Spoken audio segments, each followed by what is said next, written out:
Good morning, everyone. Myself, Dr. Kirti Chhabra, Assistant Professor, BPT Department, RPIIMS, Karnal.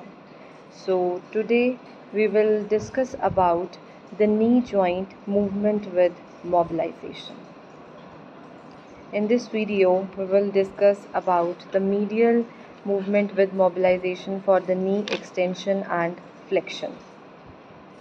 Indications: pain and stiffness in the knee joint, especially for extension range of motion. Pain and stiffness in the knee joint, especially for flexion range of motion. OA of the knee joint, internal dearrangement of the knee. Patient position: supine lying at the edge of the plinth. Therapist position: standing laterally to the affected side facing the patient.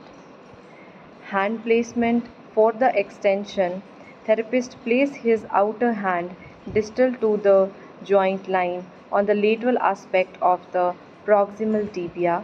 Inner hand is placed proximal to the joint line on the medial aspect of the distal femur, and hands are placed in the namaste position.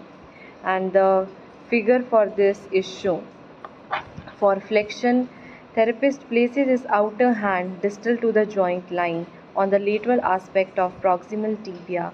Inner hand is placed proximal to the joint line on the medial aspect of the distal femur. Mobilization for knee extension and flexion.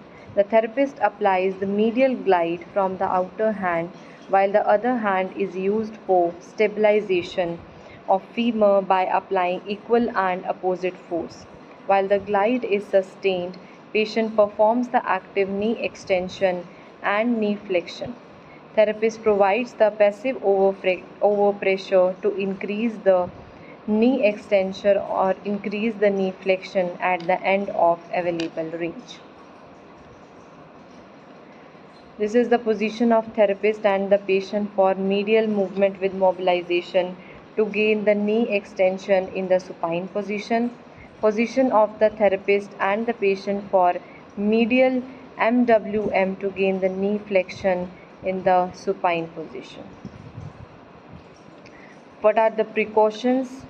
Therapist should move along with the movement to sustain the glide along the treatment plane. Forearm angle should be straight so that medial glide can be maintained throughout the movement.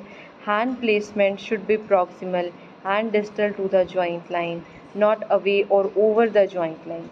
Wrong position of belt results in grinding of patellofemoral joint. Thank you.